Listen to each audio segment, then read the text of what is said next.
Audiolivro Sistema da Chave Mestra, versão original. Parte 6. Perguntas de estudo com respostas. 51. Quais são alguns dos efeitos que podem ser produzidos pela eletricidade? Calor, luz, força, música. 52. De que dependem esses vários efeitos?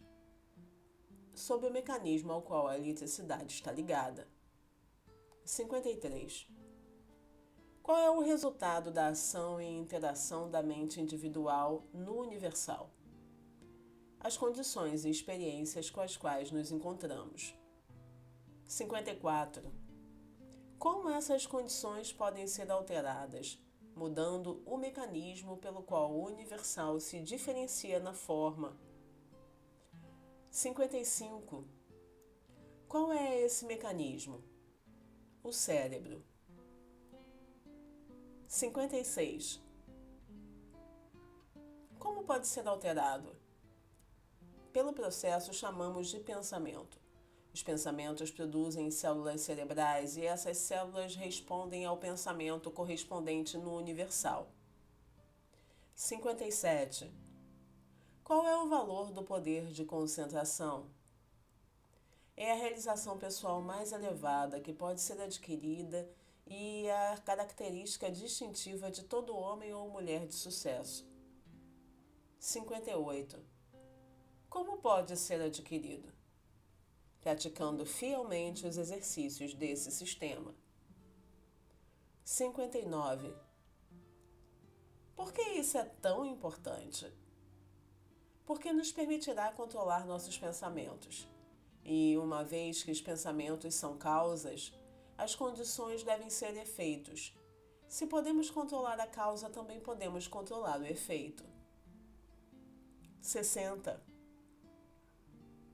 O que está mudando as condições e multiplicando os resultados no mundo objetivo? Os homens estão aprendendo os métodos básicos de pensamento construtivo. Introdução, parte 7. Através de todos os tempos, o homem acreditou em um poder invisível, por meio do qual e pelo qual todas as coisas foram criadas e continuamente recriadas. Podemos chamá-lo de Deus ou podemos pensar nele como a essência ou espírito que permeia todas as coisas, mas em ambos os casos o efeito e a realidade é a mesma. No que diz respeito ao indivíduo, o objetivo, o físico, o visível é o pessoal, o que pode ser reconhecido pelos sentidos. Consiste em corpo, cérebro e nervos. O subjetivo é o espiritual, o invisível, o impessoal. O pessoal é consciente porque é uma entidade pessoal. O impessoal, sendo o mesmo em tipo e qualidade que todos os outros seres, não é consciente de si mesmo e, portanto, foi denominado subconsciente. O pessoal, ou consciente, tem o poder de vontade e escolha e pode, portanto, exercer discernimento na seleção dos métodos pelos quais solucionar as dificuldades. O impessoal, ou espiritual, sendo uma parte ou um com a fonte e origem de todo o poder, não pode necessariamente exercer tal escolha, mas, ao contrário, tem recursos infinitos ao seu dispor. Ela pode reproduzir resultados por meio de métodos a respeito dos quais a mente humana ou individual não pode ter uma concepção possível.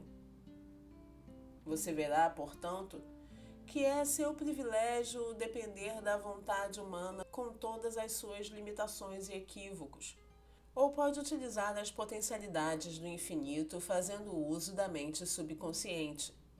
Aqui, então, está a explicação científica do maravilhoso poder que foi colocado sob o seu controle, se você apenas o compreender, apreciar e reconhecer.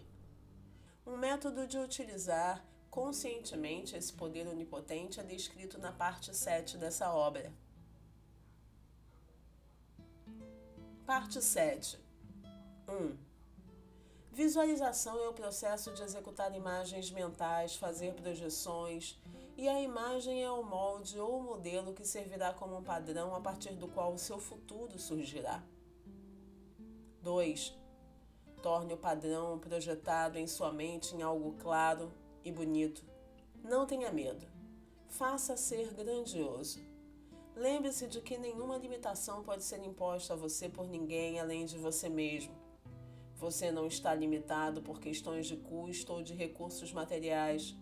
Recorra ao infinito para seu suprimento. Construa-o em sua imaginação. Terá que estar lá antes que apareça em qualquer outro lugar. 3. Torne a imagem clara e exata, fixe-a firmemente na mente e você, gradual e constantemente, trará a coisa para mais perto de si mesmo. Você pode ser o que você deseja ser. 4. Esse é outro fator psicológico bem conhecido, mas infelizmente, ler sobre ele não trará nenhum resultado que você possa ter em mente, nem mesmo o ajudará a formar a imagem mental, muito menos a trazê-la à manifestação. Falo sobre o trabalho necessário, labor, árduo trabalho mental, o tipo de esforço que tão poucos estão dispostos a fazer de verdade. 5. O primeiro passo é a idealização. Esse também é o passo mais importante, porque é o plano sobre o qual você vai construir seus desejos. Deve ser sólido, deve ser permanente. O arquiteto, ao planejar um prédio de 30 andares, tem todas as linhas e detalhes retratados com antecedência. O engenheiro, quando atravessa um abismo criando uma ponte, primeiro verifica os requisitos de resistência de 1 milhão de peças separadas. 6. Eles veem o fim antes que um único passo seja dado. Então você deve imaginar em sua mente o que deseja desde já. Você está plantando uma semente, mas antes de semear, você quer saber qual será a colheita. Isso é idealização. Se você não tiver certeza, volte para a cadeira diariamente até que a imagem fique nítida. Ela se desdobrará gradualmente. Primeiro, o plano geral ficará obscuro, mas tomará alguma forma. O esboço tomará forma dia após dia. Depois os detalhes virão. E você gradualmente desenvolverá o poder pelo qual será capaz de formular planos que eventualmente se materializarão no mundo objetivo, projeções tangíveis. Você saberá o que o futuro reserva para você. 7. Em seguida, vem o processo de visualização. Você deve ver a imagem cada vez mais completa, ver os detalhes, e à medida que os detalhes começam a se desdobrar, os caminhos e meios de trazê-lo à manifestação se desenvolverão. Uma coisa leva a outra. O pensamento levará à ação. A ação desenvolverá os métodos. Métodos desenvolverão amigos. E os amigos criarão circunstâncias. E finalmente o terceiro passo, ou a materialização, terá sido realizada. 8. Todos nós reconhecemos que o universo deve ter sido pensado em uma forma antes de se tornar um fato material. E se estivermos dispostos a seguir as linhas do grande arquiteto do universo, encontraremos nossos pensamentos tomando forma, assim como o universo tomou uma forma concreta. É a mesma mente, operando através do indivíduo. Não há diferença em tipo ou qualidade, a única diferença é de grau. 9. O arquiteto visualiza seu prédio, ele o vê como deseja que seja. O seu pensamento torna-se um molde plástico do qual acabará por emergir o edifício, alto ou baixo, bonito ou simples. A sua visão toma forma no papel e, eventualmente, o material necessário é aproveitado e o edifício fica completo. 10. O inventor visualiza sua ideia exatamente da mesma maneira, por exemplo. Nikola Tesla Um dos maiores inventores de todos os tempos, o homem que trouxe as realidades mais surpreendentes, sempre visualizava suas invenções antes de tentar elaborá-las. Ele não se apressou em tentar incorporá-las na forma e depois gastar seu tempo corrigindo os defeitos. Tendo primeiro construído a ideia em sua imaginação, ele a manteve ali como uma imagem mental, a ser reconstruída e aprimorada por seu pensamento. Dessa forma, ele escreve: estou habilitado a desenvolver e aperfeiçoar rapidamente uma concepção sem tocar em nada. Quando chego ao ponto de incorporar na invenção todas as melhorias possíveis em que posso pensar e não vejo falha em parte alguma, concretizei o produto que vislumbrei em meu cérebro. Invariavelmente, meu projeto funciona como pensei que deveria. Em 20 anos, não houve uma única exceção. 11. Se você puder seguir essas instruções conscienciosamente, desenvolverá a fé, o tipo de fé que é a substância das coisas que se esperam, a evidência das coisas que não se veem. Você desenvolverá confiança, o tipo de confiança que leva à perseverança e à coragem. Você irá desenvolver o poder de concentração que lhe permitirá excluir todos os pensamentos, exceto aqueles que estão associados ao seu propósito. 12. A lei é que o pensamento se manifestará ganhando forma. E apenas quem consegue ser o pensador divino de seus próprios pensamentos pode tomar o lugar de um mestre e falar com autoridade. 13. Clareza e precisão são obtidas apenas por repetir a imagem na mente. Cada ação repetida torna a imagem mais clara e precisa do que a anterior. Na mesma proporção da clareza e da precisão da imagem é que será manifestada a forma externa. Você deve construir a imagem com firmeza e segurança em seu mundo mental, o mundo interno, antes que ele possa tomar forma no mundo externo. Você não pode construir nada de valor, mesmo no mundo mental, a menos que tenha o material adequado à disposição. Quando você tiver o material, poderá construir o que quiser, mas certifique-se do seu material. Você não pode fazer um tecido de má qualidade e esperar uma boa utilidade para ele. 14. Esse material de qualidade é apresentado por milhões de trabalhadores mentais silenciosos e modelado na forma da imagem que você tem em mente. 15. Pense nisso. Você tem milhões desses trabalhadores mentais prontos e em uso ativo. Eles são chamados de células cerebrais. Além disso, há outra força de reserva de pelo menos igual número, pronto para ser acionado à menor necessidade. Seu poder de pensar, então, é quase ilimitado. Isso significa que seu poder de criar o tipo de material necessário para construir para si mesmo qualquer tipo de ambiente que você deseja é praticamente ilimitado. 16. Além desses milhões de trabalhadores mentais, você tem bilhões de trabalhadores mentais no corpo, cada um dos quais é dotado de inteligência suficiente para compreender e agir de acordo com qualquer mensagem e sugestão dada.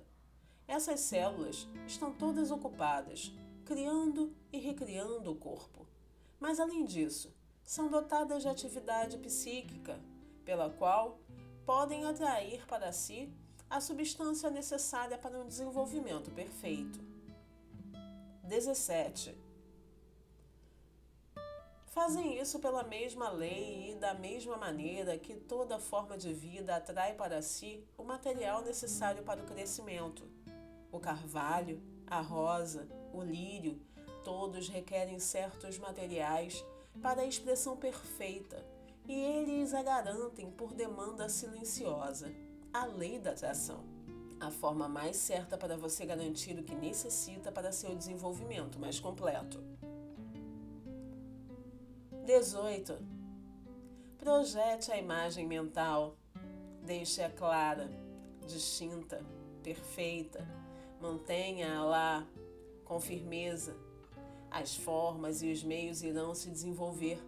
A oferta acompanhará a demanda.